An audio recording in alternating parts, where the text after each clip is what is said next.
And we continue at 1:05 in the afternoon. Talk Radio 790 KABC, the John Phillips Show. Mr. Randy Wang's in the state of Texas. John, we got a great email here at johnnydon'tlikeshow@gmail.com letting us know about something very important. Today is Ric Flair's 76th birthday. Woo! Well, there you go. How many times has that man cheated death? Several. Woo! I remember not that long ago, he had some sort of massive medical event, and it was being reported. I don't know if he received his last rites, but he was essentially circling the drain. And then he ended up surviving it, and I think he wrestled again. He was out there performing. Heck, at 76, he's out there hawking energy drinks like the best of them. Now, as a special gift to the man, the myth, the legend, Mr. Ric Flair, the nature boy, we got a very special birthday singer. Happy birthday to you. Happy birthday to you. Happy birthday, dear Valen. Happy birthday to you. Woo! Happy birthday, nature boy. 800-222-5222 is the telephone number, 1-800-222-5222. It is our pleasure to welcome our next guest to the program. You watch her deliver the news each and every weeknight on Fox 11, and you follow her on X at Marla Tellez. Marla Tellez, welcome. Hi, John. Good to be here. Well, thank you so much for stopping by. Thank you for the invitation. It's been a while. Yes. Great to hear your voice on the radio yet again. So we've had so much news in Los Angeles related to the fires and our embattled mayor, Karen Bass. Today, Steve Soberoff is in the Los Angeles Times. He was quoted at an event at Harvard Westlake saying that the mayor lied to him. She promised him money that she couldn't deliver on, and now he's walking that back. I assume the mayor didn't like reading that report in the Los Angeles Times, and those two had a talk. We know that the mayor has fired the fire chief, Christian Crowley, and that has turned into a great big mess that's been spilling out, not just in publications here in Los Angeles, but all over the globe. And she's also been fighting with LA County Supervisor Lindsay Horvath, albeit in private on text messages that were obtained by the Los Angeles Times, and that has yet to spill into the public. You recently had a sit-down with LA Supervisor Lindsay Horvath, and you asked her about those exchanges. Let's go ahead and listen to some of that. All right, so it was about a week ago that some text messages were brought to light. LA Times got a hold of these text messages between you and Mayor Bass. Showed certainly a strain behind the scenes. She asked you to stop the daily pressers. You said that you did. Why was she wanting you to stop the daily pressers in the first place?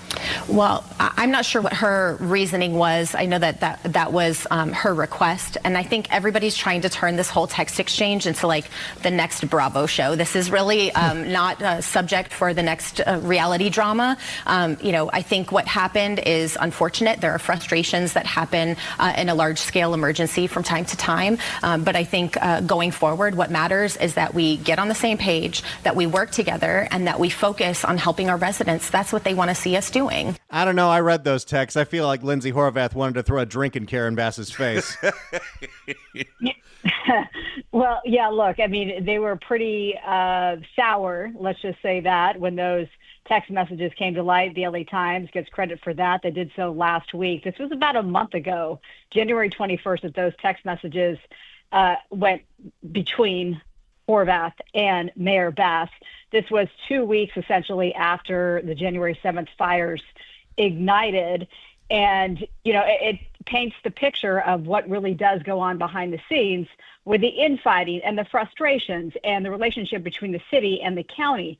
There were numerous briefings every day. Was it the county? Was it the city? Then there was a unified front. I think it was called Unified LA, and it was really led by Horvath and also LA County Supervisor Catherine Barger, who represents the Altadena, Pasadena area, of course, impacted by the Eaton fire. And we've often wondered where Mayor Bass was. This was also at the time with the infighting between Crowley, the now former LAFD chief, and Mayor Bass. And so those text messages really brought to light, as mentioned, the strain between the two. When the LA Times put this out there last week, it happened to be when Horvath and Barger were out there in front for one of their unified pressers. Bass wasn't there.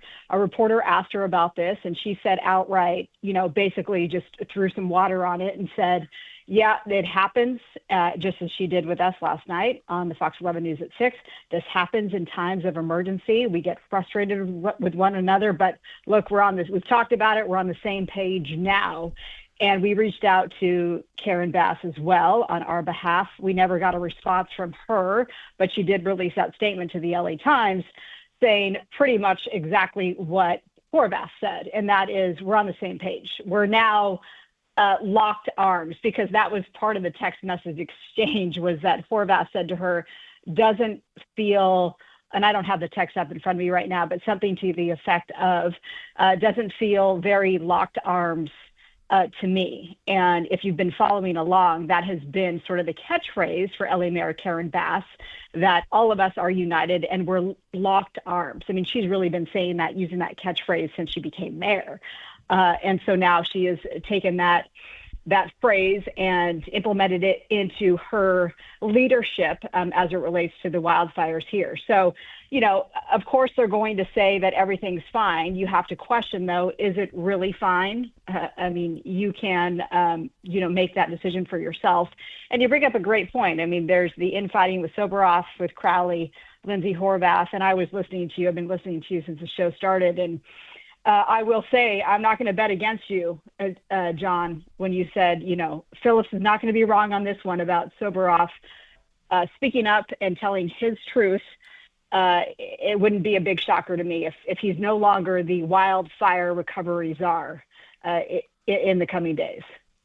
Well, I'll go beyond that. I think you're going to see more frustration bubble up to the surface between other politicians in Southern California and Karen Bass, because even under the best of circumstances, if you live in an independent municipality in Southern California that's not part of the city of Los Angeles, there are frustrations between your city and the city of LA all over the place. Lindsay Horvath, of course, before she became the supervisor, was a city council member in West Hollywood, an independent city in LA County. And you look at other cities right now who are bumping heads with LA and bumping heads with Karen Bass specifically. I can't imagine that it's going to take long before the city of Malibu goes to war with the city of Los Angeles, because PCH is still closed. And according to sources that I have spoken with within the LAPD, it could be closed for something like 2 years. If you live in Malibu and you have to go to the airport, or you have business in, let's say, Venice or Santa Monica, and you take PCH to get there, and now you have to go through Thousand Oaks and you have to go the long way around, what should be a relatively brief drive turns into an all-day endeavor, and the people of Malibu are going to be completely isolated from everything else in Southern California. And I can't imagine that's going to go well, particularly when you're dealing with a community with wealthy people, people who are civically engaged, and an independent city, so they have their own council members that they can talk to. I can't imagine that council is going to sit by quietly while PCH is shut down for 2 years.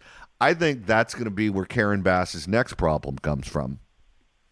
I haven't heard the 2-year mark. That is interesting and pretty shocking to me. But it's not just the people, the residents who, of course, who have to go about their daily lives and have to get to LAX for that flight and have to go through Thousand Oaks and everything else just to be able to conduct their lives as they'd like to. It's the businesses. We've talked to a lot of business owners out there. Reporters have been on the ground, and their business is still standing. It's there. They just don't have the foot traffic. I mean, how can they? If PCH, the main thoroughfare to get to them, is closed, and even if it's subject to essential workers and residents at this point, and those people can frequent the local businesses, that's just not enough to sustain. And so it'll be the residents, it'll be the businesses who are outraged and who make it known. You bring up the Malibu City Council, of course, the LA City Council pushing back, at least a couple of them anyway, on Mayor Bass and her decision to fire Crowley. Tracy Park was one of them, saying, she basically disagrees with this, and Crowley has done a good job leading the department. Marquise Harris Dawson, I'm sure you saw this. He issued a statement last night. He gave an interview to City News Services, and he is the president of LA City Council. And he said that he has been pushing for Bass. This is on the other end. So she is getting support only from, at this point, Marquise Harris Dawson publicly, her president of the City Council. He is saying that he was pushing her weeks ago to, quote, separate from Chief Crowley. In other words, pushing her to fire her several weeks ago, soon after all of this happened. He is making it clear that he supports the mayor, who, by the way, he was the acting mayor on January the 7th because she was in Africa. And so he had to be out front on this. In fact, tonight we're hoping to get Marquise Harris Dawson with us live on the Fox 11 News at 6, so you can look forward to that. It's interesting that he's throwing his support behind Karen Bass because right now, as you mentioned, whether it is Councilwoman Rodriguez, Councilwoman Park, or Lindsay Horvath, other politicians, whether they be elected or appointed, all through Los Angeles County are creating separation. I mean, you notice when Gavin Newsom comes to town, you see him in Altadena a lot because that is not part of the city of Los Angeles. So you see him out there with Catherine Barger, the supervisor, and other officials from the county. But you don't see much of him publicly with Karen Bass right now. He's taken the wait and see approach to see just exactly what kind of negative attention she's going to continue to draw to herself. And if so, he doesn't want any of that sticking with him. And I would imagine he's not the only one who sees it that way. Well, and he showed face, of course, or tried to anyway, with President Trump when he came out here for his survey of the damage in Palisades. I thought it was interesting that, no surprise on the tarmac that they were friendly. And then he has since, of course, gone to Washington and met with the president himself. He hasn't distanced himself at all from President Trump, but he, at the same time, was not invited to the town hall that Mayor Bass was when Trump was in town surveying the Palisades damage. You bring up a good point, though, that there hasn't been much of a solidarity between Bass and Newsom. Newsom's in it for the money and the federal funding. And I also think it's interesting, the juxtaposition. While he does that, he's still, trying to get his Trump-proofing bank up to speed to get all of that money in his treasure chest to fight lawsuits against Trump, while asking for money to help in the wildfire recovery process. You circling back to Monica Rodriguez, that's somebody that I forgot to mention. Of course, she's an LA City Councilwoman who has, since the mayor fired Chief Crowley on Friday, has been out there and said that she completely disagrees, and basically using Crowley as a scapegoat, which of course the mayor says that's not true. She is rallying behind Crowley and trying to rally her fellow council members, which we know, of course, they're splintered on this. In order to appeal this decision, and this is up to Crowley on whether she will or will not appeal this decision, she needs 10 council members to vote yes to appeal.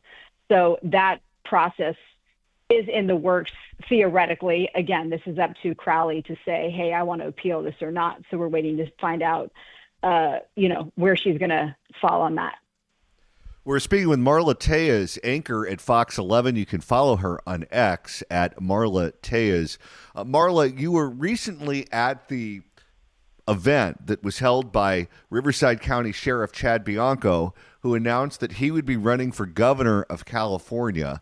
A Republican has not been elected governor of California since Arnold Schwarzenegger did it back in 2006. He's hoping that this time around in 2026, voters will be open to voting for a Republican candidate for governor, particularly one with a background in law enforcement. I saw at that ceremony, at that announcement, a lot of politicians from Riverside County, whether they be members of Congress, the state legislature, city councils. Was it primarily a Riverside County crowd, or did you notice that he had people from other parts of the state there as well? Yeah, I mean, you bring up a good point there too. Yes, primarily Riverside County. He said there was 4 counties represented there. I was in the crowd, getting some feedback from not just the politicians, elected officials who were there, but everyone who came to support him, regular old residents. And I talked to people from Orange County. I talked to people from San Bernardino County. I didn't find anybody from LA County. That's not to say that they weren't there. But yes, he has tremendous support there. I asked Bianco, and by the way, this was like the worst kept secret when he said he had a big announcement to make, wasn't it? Because he's been hinting at this run for a long time. So finally he got it out of his system. This was last Monday. I asked him, first of all, in terms of name recognition, yes, you have a lot of name recognition here in Southern California. This is a statewide position, of course.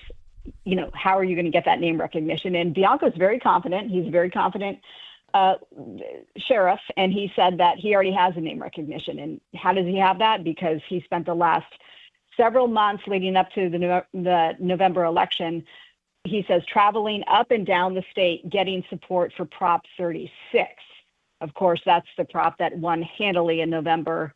And that's the one that increases penalties for certain theft and drug crimes. That prop won 73% of the vote. So it was just a landslide. In fact, it passed in all 58 counties, which is interesting. But he's hanging his hat on, he has name recognition statewide already, and the fact that Prop 36 did pass, and again, passed, with flying colors, that signals to him that people want law and order. So he is sort of painting his campaign as he is the law and order candidate. And based on those numbers of Prop 36, whether you're a Democrat or Republican, you will vote for him over a Democrat. That's his sort of vision for his campaign. We have a number of declared candidates for that office, and still many more names who are considering running for that office, including the former Vice President, Kamala Harris, and Rick Caruso, who very famously called into your newscast over on Fox 11 when the fires were raging all through Southern California. He was one of the first ones to publicly announce that there was no water in the fire hydrants. That's the reason, or one of the reasons, why that clip went all over the place. But do you have any idea in terms of whether or not he would run for mayor or governor in California? Because I don't necessarily know what office he's going to run for, but he's certainly looking like a candidate and sounding like a candidate when he goes on television, goes on the radio, and talks about the current events and what he sees are the failures of our elected officials. Yeah, I mean, of course, when this initially broke out, it was a matter of, it sounds like he's positioning himself for another mayoral run, but it's become such a big story. Now the question is, will he actually make the run for governor? I'm not sure which way he's leaning. I mean, he does have a lot of name recognition. He wasn't like Bianco in terms of going up and down the state in the effort to get Prop 36 passed, but a lot of people know him for his properties, of course, around Southern California. Which position does he want? Of course, he tells Alex Michelson that he's not even thinking about any of that. Whether or not you believe that is another story. He's there to help the recovery process, rebuilding, and he is doing some great things. Whether you like Caruso or not, he's got a lot of money. He's a smart businessman. And, Alex did a great interview with him last week and a great story about these temporary homes that he is building. He's giving homes to 100 people who didn't have insurance, and these homes are nice. And the people who, and this is not in the Palisades either. This is and of course we know him because he is Palisades based, but this is in Altadena. And so the people in Altadena who are homeless right now and who have lived in Altadena for 60 years, say, and they have nothing. They don't care whether or not Caruso's running, or they care that they have a home. So it's interesting how he has sort of marketed himself, and we'll have to wait and see which lane he picks. Will he run for governor, or will he run for mayor of Los Angeles, especially now that Bass is so embattled? It was a much different story, of course, in the first go around when Caruso lost to her. And really up until January the 7th, she was sort of the darling mayor, and had this warm demeanor about her, making some inroads, she would say, in the homeless crisis effort. And since January the 7th, it's been a completely different tone that you've seen from the mayor, very defensive. And then, of course, those around her and the splintered relationships that we talked about, not to mention the effort on change.org. I mean, there's a petition that has about 180,000 signatures on it. Will it do anything? Yet to be seen, but that petition is to, get the mayor to resign now. So we'll be watching to see. I'm sure Alex will get the exclusive interview with Caruso when he decides to announce whether he's going to run for governor or mayor. And I'm sure you'll have more on many of these topics coming up later on the newscast on Fox 11. Yes, you can catch us. I sit alongside Alex each weeknight at 6 o'clock, the Fox 11 News at 6, and we like to bring on, the newsmakers of the day. So tonight, again, we're efforting Marquise Harris-Dawson, who is backing the mayor in her decision. So we'll see. And last night we had Lindsay Horvath, of course, LA County Supervisor. John, it's been too long. Let's not wait this long next time to have me back. Sounds good. Definitely. I would say absolutely, but that word belongs to someone else. Quite frankly. Absolutely. Marla Tellez, everyone. Watch her tonight on Fox 11 and follow her on X at Marla Tellez. Marla, thanks so much for stopping by. Thanks for having me, John. And hi, Randy. Hi, Marla. Quite frankly, you guys are the best. Thanks again. Thank you, and likewise. If you'd like to email the show, you can do so at johnnydon'tlikeshow@gmail.com. That's johnnydon'tlikeshow@gmail.com. And Randy, now that we've hit the halfway point of today's show, if you want to continue listening to us after we sign off at 3, that's easy to do. All you got to do is go to KABC.com, click on podcasts, go to the Apple Podcasts app, iHeart, Spotify, search for The John Phillips Show, hit subscribe. You can download all the episodes. You can do a Google on the YouTube or get that handy-dandy KABC app. Search KABC AM in the Apple App Store or the Android Store. It's the easiest way to listen live to this radio station and download all the podcasts. And we need you to subscribe. We need your clicks because now we're in competition with Pamela freaking Price. Check out Pamela Price Unfiltered. I'm Pamela Price, your host, and that's where we get to correct the record. I wonder what the radio consultants will do to her. And right now it's time to open up the California Crime Blotter. If the cashier is dummy. Questions?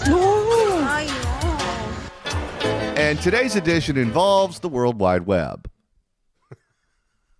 In Clovis, someone was trying to sell a pair of jeans on Facebook Marketplace. And as we have described many times on this show, nothing good ever happens on Facebook Marketplace because the jeans got jacked. If you're thinking about selling something on Facebook Marketplace that requires you to meet with the stranger at an undisclosed location, ask yourself this question. Is whatever money you're supposed to get for those used jeans worth being murdered over? You know, a couple years ago, I was trying to sell a rowing machine that I never used, and I was just trying to get a little less than what I paid for it. And so I thought, let me just put it up on Facebook Marketplace. That's what people are telling me to do. Every single offer I got was some kind of spam, some kind of bot, or somebody who was trying to have me meet in a back alley somewhere where I was definitely going to get murdered. So at some point I said, screw this, and I donated that rowing machine to the fire department. You know, sometimes if you're booking a room through Hilton, you can use a combination of points and money. Did anyone ever offer you, for that rowing machine, an offer that comprised of money and sexual favors? They did not. They Okay. did not. Might have entertained that one. I think you're better off going through the fire department. LAFD Foundation. They need a whole bunch of stuff. Check them out. For more on the stolen jeans from Facebook Marketplace, here is ABC 30 Action News in the Central Valley. A pants bandit. That is quite a name. A pants bandit makes off with a pair of designer jeans after a digital deal goes wrong. Action News reporter Kate Nemrich joins us from Clovis tonight with the marketplace mishap and the lesson. You know they got to do as much alliteration as possible on a piece like this. No Mark Brown, though. And the lesson learned by the person who had their jeans jacked. Kate? And they just keep going. Warren, Margot, Serena Revore said she had arranged to meet up with a woman from Facebook Marketplace to sell that pair of jeans, but the meeting didn't go as planned. You ever heard of Goodwill? How much could she possibly have gotten for those used jeans? Go to Buffalo Exchange. Go to any local consignment store. Why are you selling jeans to strangers? But the meeting didn't go as planned. She says instead of the woman, a teenage boy showed up and flashed what she thought was a gun before running off with the jeans. She got jean jacked with a gun? That is quite a situation. You entice someone to meet at a location to sell jeans for some nominal amount of money, and you think it's worth pulling a gun on them. If they have the time in their life to meet up with some stranger to sell them used jeans, what kind of cash do you think they're carrying on them? I got to imagine at this point, with this desperate a situation, we're not talking about Levi's 501s. We're talking some Gloria Vanderbilts right here. I don't know. If someone in Central California is willing to meet up in a parking lot to sell used jeans, I think if you hold them up at gunpoint, the only thing that you're going to get is a subway card. And flashed what she thought was a gun before running off with the jeans. Although the teenager was quickly caught, she and Clovis police are hoping this can be a lesson in safety for other online sellers. Yes, do not use Facebook Marketplace. It is only for scams and crime. Yes, if you're going to sell something over the internet, do it through the mail so you never have to see the person. Facebook Marketplace can be a treasure trove for buyers. No, it won't be. It shouldn't be. Facebook Marketplace can be a treasure. Think of all the crap that you see on your Facebook every single day. You really think that platform should be trusted for commerce? No, thank you. Facebook Marketplace can be a treasure trove for buyers and a return on investment for some sellers. But sometimes sales can go wrong. Serena Revore says she often uses the site to sell unwanted items. On Thursday afternoon, what's going on in her life? Yeah, isn't that what garage sales are typically for?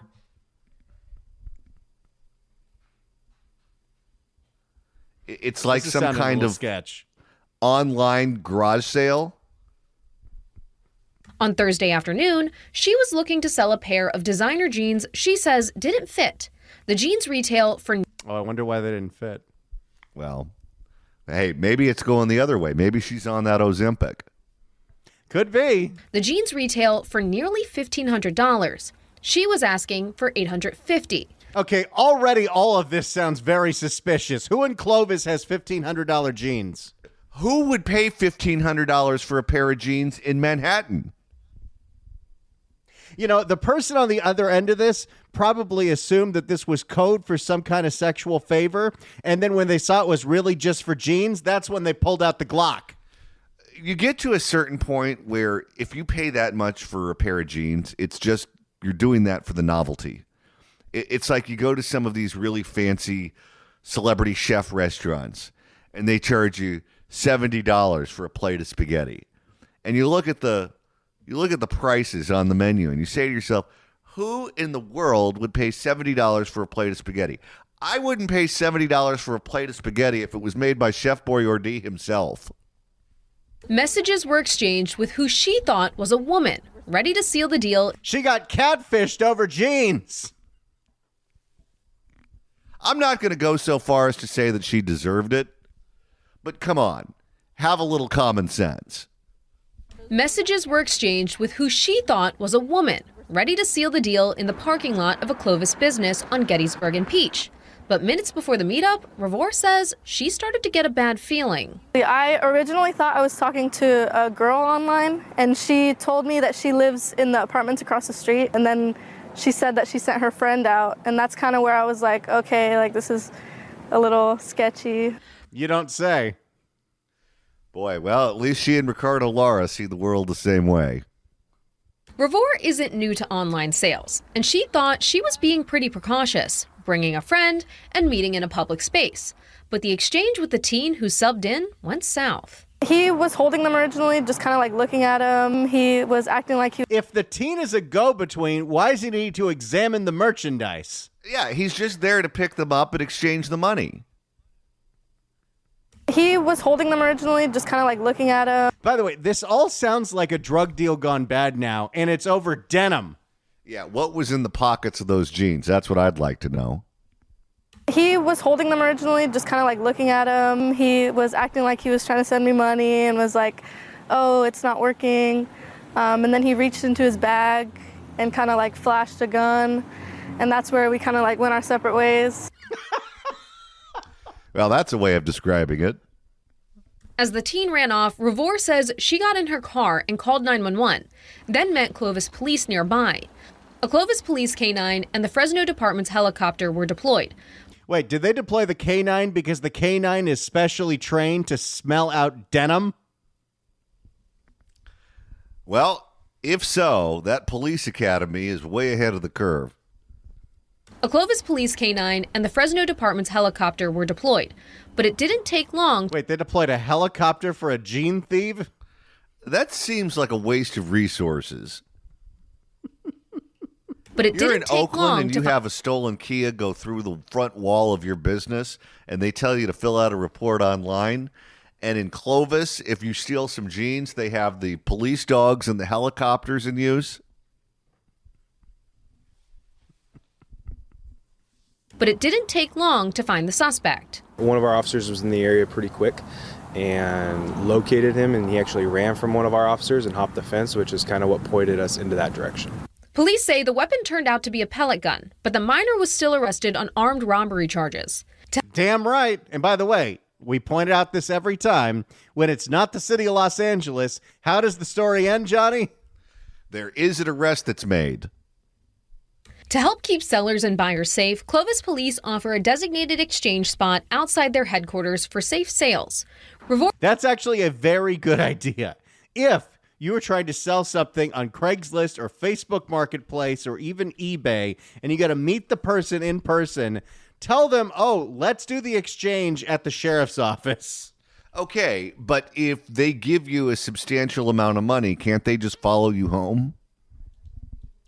That is true.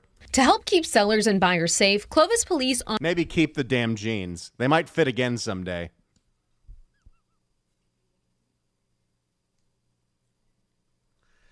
I've had to learn in my life, you want a little flex in your closet. So I have about a range of 3 different sizes for everything I own.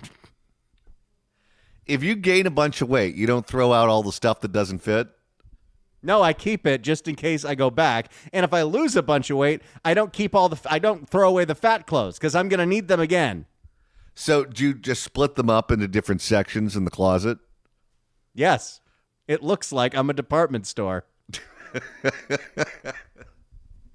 The only thing that's missing is on the coat hangers, I should have the labels for what size is what. To help keep sellers and buyers safe, Clovis police offer a designated exchange spot outside their headquarters for safe sales. Revor thought she was careful before and says this incident won't stop her from her online trade, but she'll be headed to the police department for her future digital deals. You know, I have a feeling that if she goes to the Clovis Police Department with a $1,500 pair of jeans, that K-9's going to want to examine every pocket. How long do you think it'll be before she gets robbed again? Is today too soon? So this is the area set up outside of police headquarters to do exchanges. Police say that can be for sales or for even custody swaps. There's 2 parking spaces here and they're labeled. And then behind. Wait a second. How bad is that where if you are in a divorce and you're trying to deal with your ex and visitation with your kid, they suggest you do it at the sheriff's station? Well, sometimes those relationships go sour. You know, I'm starting to figure out why so much sad country music has been written in the Central Valley. That's where the Okies ended up. Or for even custody swaps. There's 2 parking spaces here and they're labeled. And then behind me, there's a security camera that is trained right on this area. And Clovis police say it is monitored 24/7. Live in Clovis, I'm Kate Nemrich, ABC 30 Action News. All right, we've cracked the case of the stolen jeans. All right. Isn't the new mayor of San Francisco the heir to the Levi jeans fortune? Why, yes, he is. Daniel Lurie. Jeans are just dominating the news all over. Right now, it's time for KABC Dependable Traffic. If you'd like to email the show, you can do so at johnnydon'tlikeshow@gmail.com. That's johnnydon'tlikeshow@gmail.com. And Randy, you're monitoring the mailbag. I got 2 emails here. Let's start with Nicholas, who writes in at johnnydon'tlikeshow@gmail.com. $1,500 jeans. I'm on the side of the robber now. And Peter writes in, it says, hey, John, whenever I sold something on eBay locally, I had the person meet me in the parking lot in the Encinitas Sheriff's Carlsbad Police parking lot in full view of the front desk. Upon closing the deal, I went and had coffee before ever going home. Never drive directly home after a sale. All of these transactions sound like drug deals. They sure do.